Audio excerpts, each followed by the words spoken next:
Cina ya. Tapi memang nanti akan terjadi Nusantara ini dipimpin Cina. Tapi cuma seumur jagung, bentar. Tapi Cina itu, mohon maaf, justru lebih Jawa daripada orang Jawa itu sendiri. Apa alasannya? Ya memang, zaman ngertos nggih, sabdo palon naya genggo. Nggih. Sabdo palon kidanyangi tanah Jawa. Nggih. Naya genggo kidanyangi Cina. Syekh Subagir danyangi Arab. Tak ngoten. Oh, lah itu kan ya naya genggo sama sabdo palon itu kan ya akrab. Satu paket. Itu Indo jagat kan ngoten. Sakderenge nglajengaken mirsani video sakjangkepipun, kula aturi kapurih nutul tombol subscribe supados boten ketinggalan video salajengipun.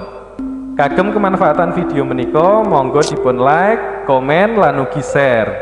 Mugi panjenengan sedaya pinaringan seger waras, bejo donya bejo akhirat, rahayu rahayu rahayu sagung dumadi.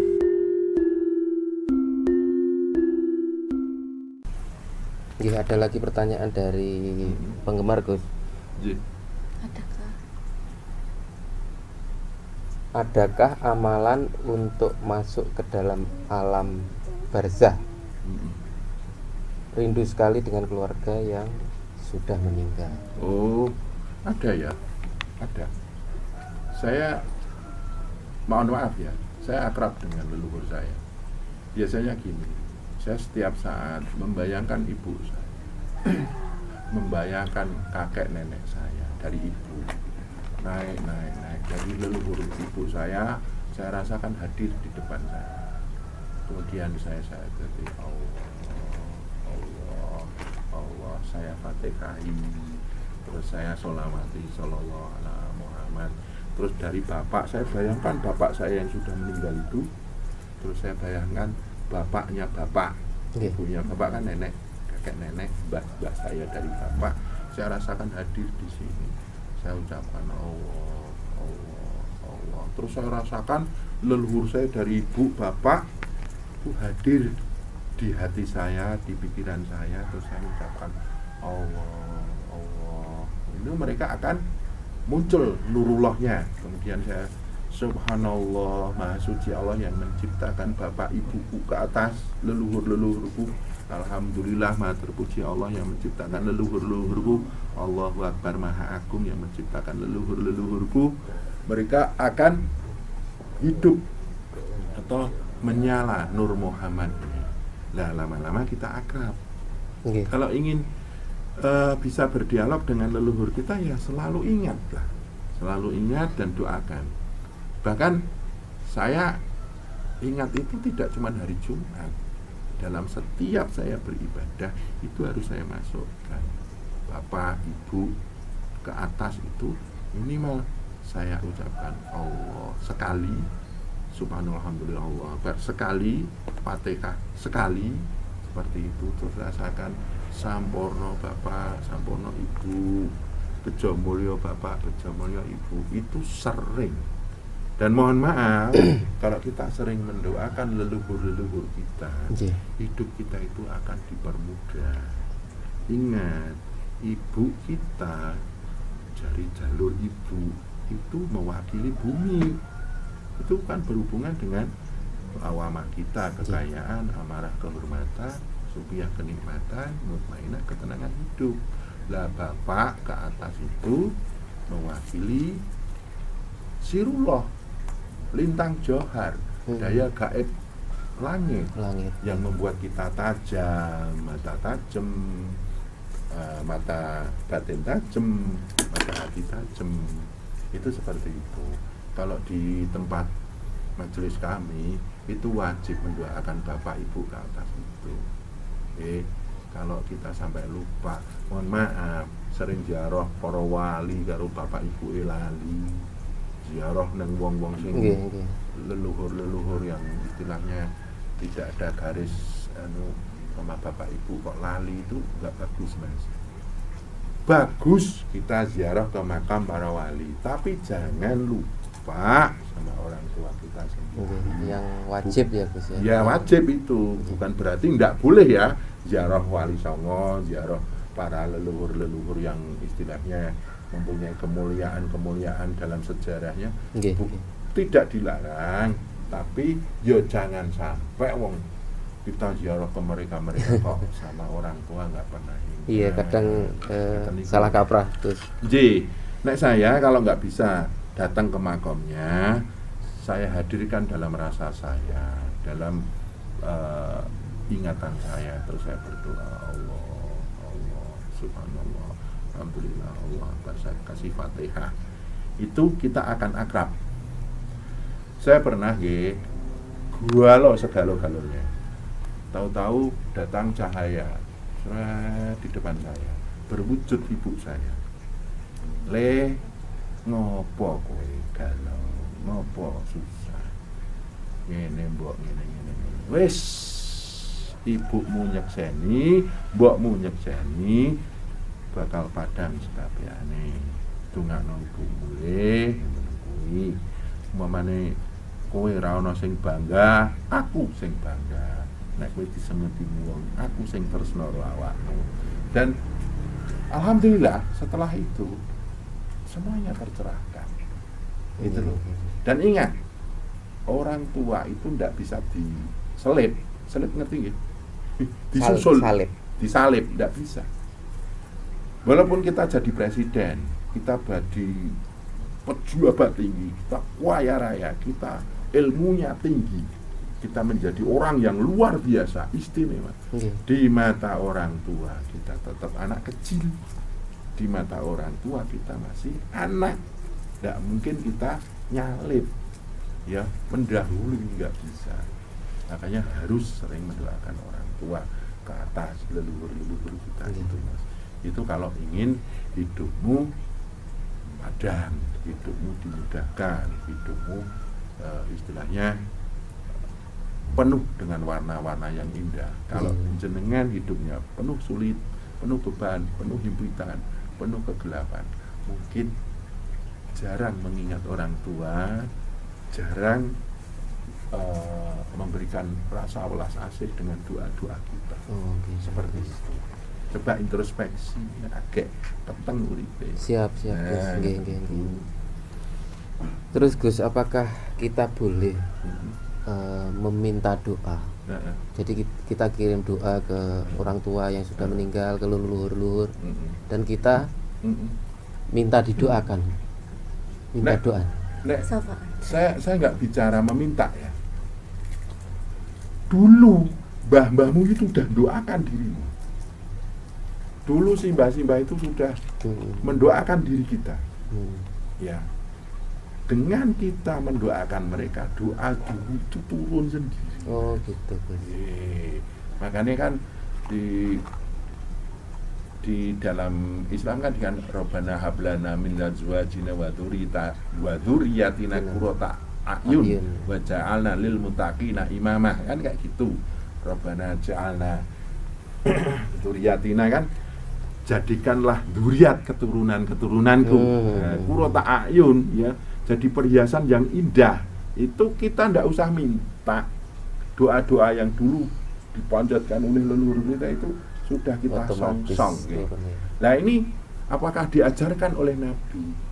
Itu tersirat ya. Nabi Muhammad melihat Umar bin Khattab yang disebut bapaknya, Ali bin Abi Thalib yang disebut bapaknya, Utsman bin Affan, terus siapa itu, Khalid bin Walid. Ya itu leluhurnya disebut sama Nabi Muhammad. Itu menunjukkan ojo lali karo leluhurmu, kan kayak gitu. Muhammad bin Abdullah, kan itu seperti itu, Mas. Nggak usah minta.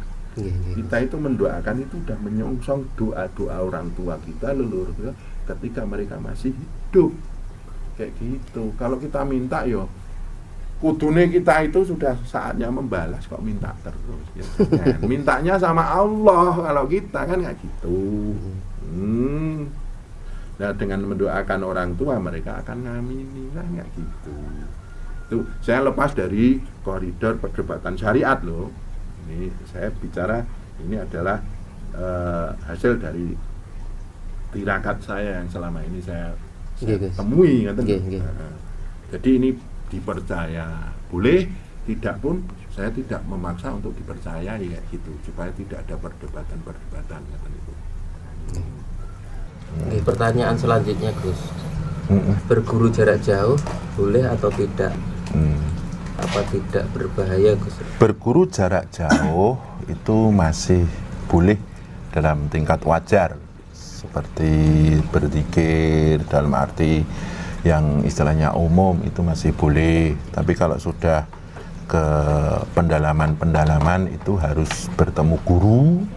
Nanti setelah bertemu guru nanti dia diijazai ilmu-ilmu itu, terus kemudian disambungkan sanadnya kepada Nabi Muhammad Shallallahu Alaihi Wasallam, kemudian dia bisa dengan jarak jauh seperti itu.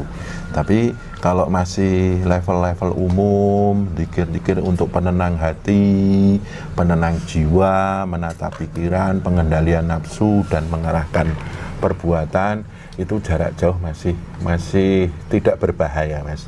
Tapi kalau nanti sudah istilahnya pendalaman itu beda lagi. Jadi aman-aman saja. Kalau umpamanya cuman level-level biasa saja itu tidak berbahaya. Betul nopo-nopo. Bebas nek ngoten niku. Pertanyaan Pertanyaannya gini, apakah benar presiden saat sekarang ini presidennya itu berbau Cina atau keturunan Cina barangkali?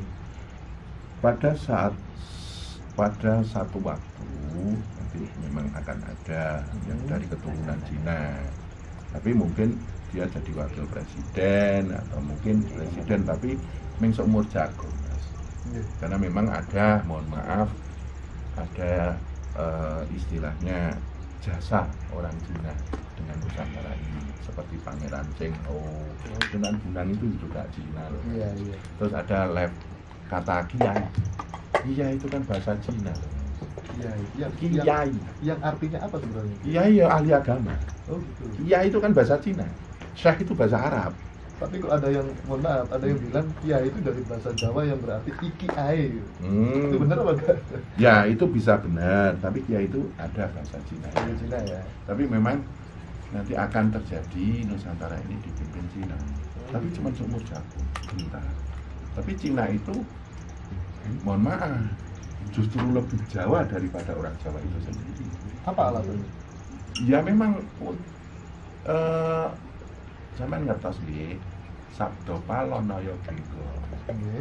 Sabda palon ki danyange tanah Jawa. Naya genggo ki danyange Cina. Syekh Subakir danyange Arab. Tak ngoten. Oh, lah itu kan ya naya genggo sama sabda palon itu kan yo akrab to. Satu paket itu Indok Jagat kan ngoten. Ya itu lepas dari bahasa Kia itu bahasa Cina atau tidak, yang jelas Noyo Genggong itu sing ngomong Cina. Sabda Palon iki sing ngomong Jawa. Syekh Subakir punya hak mengislamkan Nusantara ini. Nah, Syekh Subakir wis ngislamke Nusantara lho. Maksudnya ngislamke ora kok ndut kabeh Islam iso mlebu. Lah Noyo Genggong ya iso mlebokke Cina. Nah nanti Sabda Palon ini Jawa bukan berarti tanah Jawa ya. Bedaning Jawa ta sing mbau reksa Nusantara ini. Ya, bukan kok sing Kalimantan, Sulawesi, Irian, terus Sumatera itu tidak ada Jawanya. Itu adalah persifatan bahwa dirinya itu benar-benar tejone Jawa, dekat dengan Tuhan. Ngoten iki lho. Sejatine waktu Jawa itu kan ngoten iki. Berbicara tentang presiden kita nanti yang masih mempunyai darah Cina, ya. Nah ini mesti kan ada spekulasi dari masyarakat. Ya. Kira-kira tuh dampak positif negatifnya itu apa ketika kita dipimpin oleh orang yang mempunyai darah keturunan Cina, umpama? Ya karena Nusantara itu kan punya dzuriyat ya, punya leluhur. Si orang Cina itu bisa memimpin Nusantara asal dia ikut peranatan. Kalau nggak bisa. Tatanan Nusantara. Jadi benar-benar nanti si Cina itu memimpin Nusantara itu dengan peranatan Nusantara. Kalau nggak bisa. Lah sing repot meneh nanti wonge Nusantara tapi tidak punya tata krama karo bumi Nusantara, lah itu kan repot meneh. Nah, seperti itu. Tenang aja, walaupun nanti kita dipimpin oleh orang Cina seumur jagung cuman sebentar, ya seumur jagungnya alam yo berapa tahun lah, itu tetap dia akan manut pernyataan Jawa Nusantara. Jawa bukan Pulau Jawa lo ya, sejaning Jawa toh sing duwe duriat neng Nusantara ini, ya gitu. Tenang aja, itu aman nanti. Gus, ini terkait dengan presiden yang dari Cina itu, Gus. Ya. Itu kan katanya itu kan seumur jagung. Ya. Nah, ini saya ingat dengan ada salah satu sesepuh, Gus, yang mengatakan bahwa nanti Nusantara ini dipimpin seorang presiden dari keturunannya, tapi cuma seumur jagung. Nah, setelah itu muncul Ratu Kembar. Setelah Ratu Kembar baru muncul Ratu Adil. Nah, tanggapan dari Gus Rafiq tentang hal ini bagaimana, Gus? Ya, itu sudah sabda alam ya, Mas. Oh, okay. Nah, ini itu ya nanti ya istilahnya Ratu Kembar itu iya ya. Ya ngomongane sabda Palonaya Genggong karo ya itu kan kembali ke Ndok Jagat ya. Okay. Ismoyo, Antogo, Manekmoyo. Itu kan Ratu Kembar. Itu dari duriat dari ketiganya itu semuanya akan turun. Lah duriate Naya Genggong itu kan Cina, duriate Jawa itu kan Ismoyo niku, Jawa niku, ngenten niku lho. Nah, ini kan Arab sudah lama di sini. Ternyata wong sekarang kan Arabisasi di Indonesia kan sudah luar biasa.